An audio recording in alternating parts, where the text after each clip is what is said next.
Kunal was a careless boy. Kunal एक singular noun है, subject है, और जो सेंटेंस है ये है सिंपल पास्ट में। Kunal was a careless boy. Careless का मतलब होता है लापरवाह। एक कॉपी और पेन लेकर बैठ जाइए, जो वर्ड मीनिंग आपको नहीं पता होगी उसे नोट कर लेना, ठीक है। इससे ही आपकी इंग्लिश इंप्रूव होगी।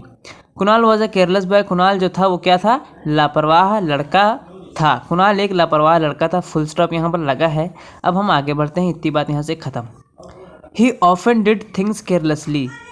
वह अक्सर चीज़ें लापरवाही से करता था।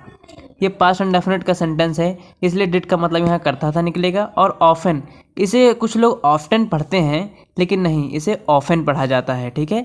और इसका मतलब होता है अक्सर। वह अक्सर चीज़ें लापरवाही से करता था। फुल स्टॉप, आगे बढ़ते हैं। हिज यानी उसके, पेरेंट्स यानी माता पिता। हिज पेरेंट्स उसके माता पिता always scolded him for his carelessness. उसके माता पिता हमेशा स्कॉल्डेड यानी डांटते थे, हिम उसे, फॉर हिज केयरलेसनेस, ठीक है। केयरलेस से बना है, केयरलेसनेस यानी लापरवाही की वजह से उसके माता पिता उसे डांटते थे। देखिए, स्कॉल्ड का मतलब होता है डांटना फटकारना, उसकी सेकंड फॉर्म है स्कॉल्डेड। फुल स्टॉप, आगे बढ़ते हैं। वन फाइन मॉर्निंग, एक अच्छी सुबह है। He was very disturbed. देखिए, ये सेकंड फॉर्म डिस्टर्ब्ड है, और इसका फर्स्ट फॉर्म होता है डिस्टर्ब, जिसका मतलब होता है अशांत, परेशान, चिंतित होना। ही वॉज, वो था, वेरी डिस्टर्ब, बहुत डिस्टर्ब। क्यों था? As he could not find his pen.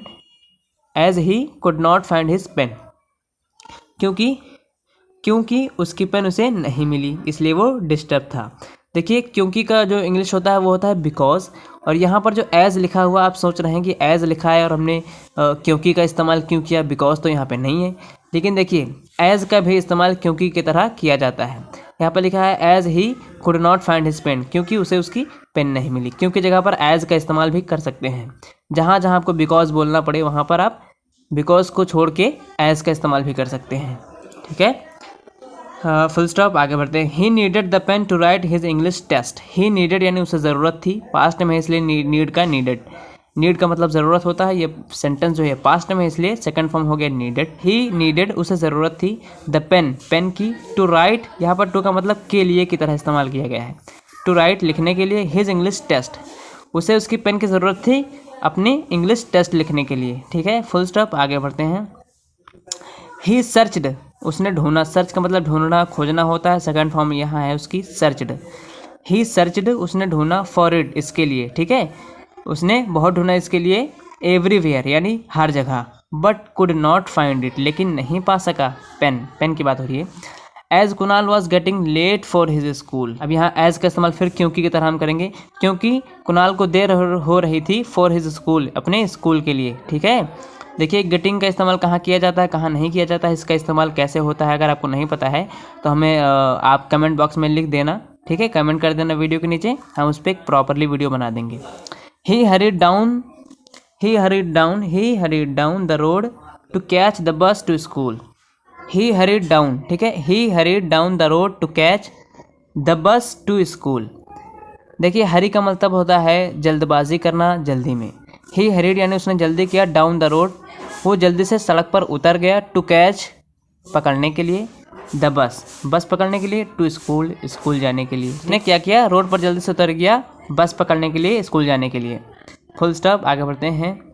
ये प्रेजेंट इंडेफिनिट पास्ट इंडेफिनिट का एक सेंटेंस है, ठीक है। ही सॉ, उसने देखा, अ लार्ज, लार्ज मतलब बड़ा, अ लार्ज एक बड़ा, उसने देखा एक बड़ा या बड़ी, रेड कलर्ड बस, लाल रंग की बस। वो क्या कर रही थी? Leaving the bus stop. Leave मतलब छूटना, ठीक है। आईएनजी लगा है यानी कि छूट रही। लीविंग द बस स्टॉप, बस छूट रही थी कहाँ से? बस स्टॉप से। उसने देखा कि लाल रंग की बस स्टॉप से छूट रही थी। ही रैन, देखिए रन की सेकंड फॉर्म रैन। ही रैन, वह दौड़ा। आफ्टर इट यानी इसके पीछे, वह दौड़ा इसके पीछे, बस के पीछे, ठीक है, इसके पीछे। यहाँ आफ्टर का देखिए, आप सोच रहे होंगे कि आफ्टर का मीनिंग होता है बाद में, लेकिन नहीं, यहाँ पर निकलेगा इसका मतलब after it. He rain after it, वह इसके पीछे दौड़ा, एंड जंप्ड और कूदा, ऑन टू द बस, बस में बैठने के लिए कूदा। अब आप सोच रहे होंगे कि बस में कूदा तो इन द बस होना चाहिए था या ऑन द बस होना चाहिए था, लेकिन नहीं, ऑन टू का इस्तेमाल क्यों किया गया है मैं बताता हूँ आपको। किसी ऑब्जेक्ट का गतिशील अवस्था में दूसरे ऑब्जेक्ट पर आ जाना, वहाँ पर ऑन टू का इस्तेमाल किया जाता है। जैसे ये ऑब्जेक्ट है, मूव कर रहा था, दूसरा ऑब्जेक्ट भी मूव कर रहा था, और इन्हीं दोनों के बीच में क्या हुआ, दूसरा ऑब्जेक्ट पहले ऑब्जेक्ट पे आ गया। दोनों मूव कर रहे थे, उसके बाद एक्शन हुआ, इसलिए हमने ऑन टू का इस्तेमाल किया है। समझ गए आप कि ऑन टू का इस्तेमाल कैसे किया जाता है। आगे, an old man who was sitting in the bus says. An old man एक बूढ़ा व्यक्ति, who was sitting in the bus जो बस में बैठा था। यहाँ हु का मतलब कौन नहीं निकालेंगे, यहाँ मतलब निकलेगा जो। वॉज सिटिंग, और सिटिंग में आईएनजी है, आप सोच रहे होंगे कि बैठ रहा था निकलेगा, मतलब नहीं नहीं नहीं, बैठा था, इसलिए इस तरह अगर हम बोलेंगे तो आईएनजी ज़रूर आएगा। हु वॉज सिटिंग जो बैठा था, इन द बस बस में, सेस कहता है, ठीक है, सेस यानी कहता है, प्रेजेंट इंडेफिनिट का सेंटेंस है, सेस कहता है। क्या कहता है, ओल्ड मैन ने क्या कहा, डोंट यू नो, क्या तुम नहीं जानते। देखिए डू यू नॉट नो होता है, ठीक है, और इस तरीके से भी आप कह सकते हैं डोंट यू नो, क्या तुम नहीं जानते। Trying to catch a running bus is a dangerous thing to do.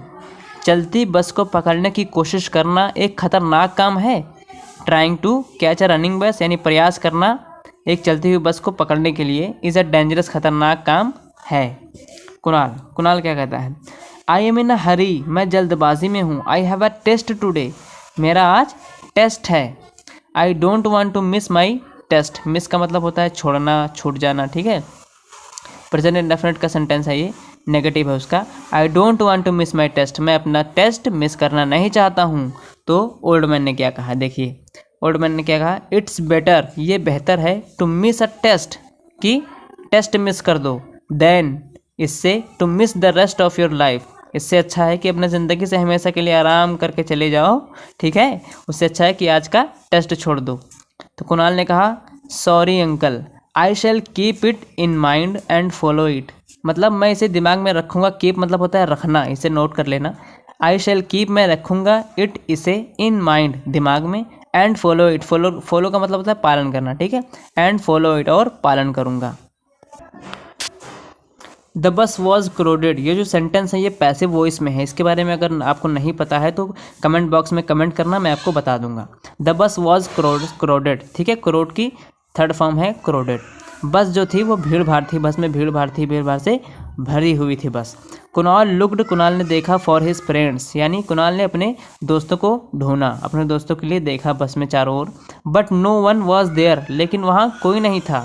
और ही फाउंड, फाइंड का यहाँ पर सेकंड फॉर्म है फाउंड। ही फाउंड, उसने पाया, दैट कि he was on the wrong बस, वो गलत बस में था, ठीक है, उसने देखा कि वो गलत बस में था।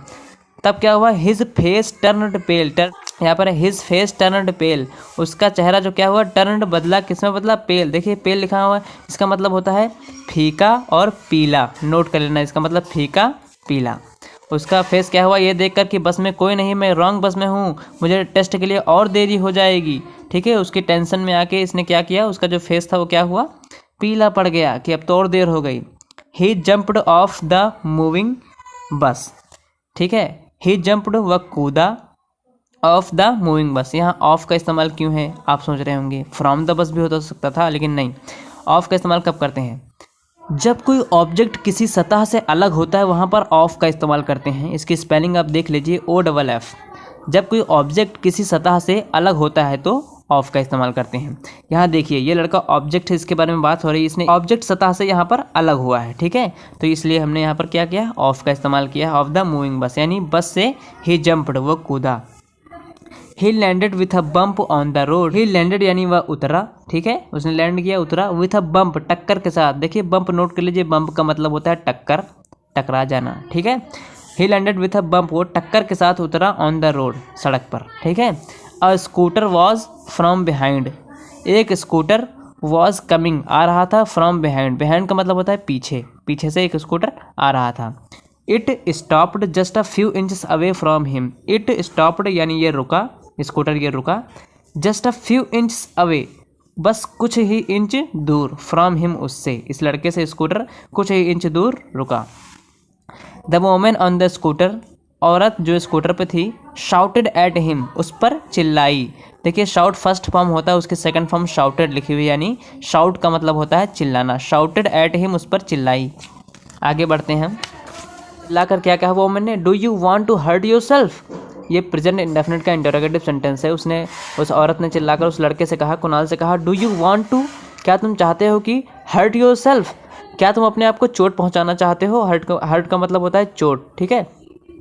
तो कुणाल ने क्या कहा, नो आंटी, नहीं aunty, I am sorry, I am getting late for school, मुझे स्कूल के लिए देरी हो रही है। फिर वॉमेन ने क्या कहा, does this mean you will jump of the bus, does this mean इसका मतलब है, क्या इसका मतलब है, यू विल जंप, तुम कूदोगे, ऑफ द बस यानी बस से, ठीक है। डोंट यू नो, क्या तुम नहीं जानते, जंपिंग ऑफ अ मूविंग बस इज डेंजरस, चलती बस से कूदना खतरनाक होता है। तो कुणाल ने क्या कहा, Kunal started crying loudly, Kunal ने शुरू किया चिल्लाना ज़ोर ज़ोर से। स्टार्ट फर्स्ट फॉर्म होता है, स्टार्टेड उसके second form. Kunal started, Kunal ने शुरू किया, क्राइंग चिल्लाना, लाउडली यानी तेजी से। Kunal started crying loudly. He was badly इंज्यूर्ड, वो था बुरी तरह घायल, वो बुरी तरह घायल था कुणाल। बैडली देख ली, बैडली का मतलब होता है बुरी तरह और इंज्यूर का मतलब होता है घायल, और उसकी यहाँ ये भी पैसिव वॉइस में है, ये इंज्योर की थर्ड फॉर्म है इंज्योर्ड, ठीक है। वो बुरी तरह घायल था। ही टोल्ड हर, उसने उसे बताया, उस वोमेन को कुणाल ने बताया, द होल यानी पूरा, इंसिडेंट, इंसिडेंट का मतलब घटना, घटना के बारे में उसे बताया। शी लिसनड, औरत ने सुना यानी उसने सुना, केयरफुली ध्यान से। फिर वोमेन ने कहा, रिमेंबर याद रखो, इट इज़ ऑलवेज बेटर, हमेशा बेहतर होता है, टू बी सेफ, सेफ रहना, देन सॉरी, ठीक है। उससे तो अच्छा है कि आप गलती करो और सॉरी बोलो, उससे अच्छा है कि आप सेफ रहो, अच्छे काम करो। फिर कुणाल क्या कहता है, what should I do aunty, मुझे अब क्या करना चाहिए, will you please take me to the doctor, क्या तुम प्लीज़ कृपया करके मुझे डॉक्टर के पास ले जाओगी, ठीक है।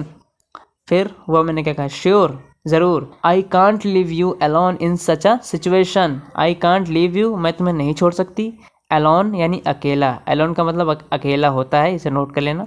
इन सच अ सिचुएशन, सच का मतलब होता है ऐसा या ऐसी, सिचुएशन का मतलब होता है परिस्थिति, ठीक है। ऐसी परिस्थिति में मैं तुम्हें अकेला नहीं छोड़ सकती, वह मैंने कहा। फिर कुणाल ने उन्हें थैंक यू वेरी मच कहा।